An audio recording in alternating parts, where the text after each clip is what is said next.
కూరలు వండేటప్పుడు పాలు పోసి వండుకుంటే మరి వంటలకు టేస్ట్ బాగా వస్తుందని, గ్రేవీ కూడా హెల్దీగా ఉంటుందని, ఉప్పు లేని లోటు తెలియకుండా కూరలకు చప్పదనం పోయి కమ్మగా ఉంటాయని నేను చెప్తుంటాను.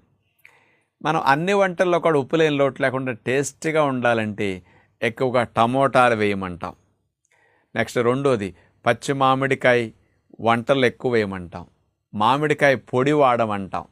కొన్ని వంటల్లో పచ్చి చింతకాయ పౌడర్ వాడమంటాం.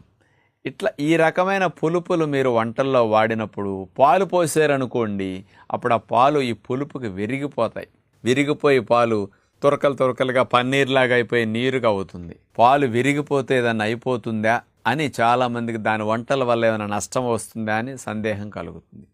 ఏమీ కాదు. ఏమీ పులుపు లేకుండా వేసినప్పుడు పాలు ఒక రకంగా గ్రేవీ తెల్లగా అట్లా బాగుంటుంది. ఇట్లా విరిగిపోయినప్పుడు పన్నీర్లా తురకలా అవుతుంది తప్ప నష్టమేముండదు.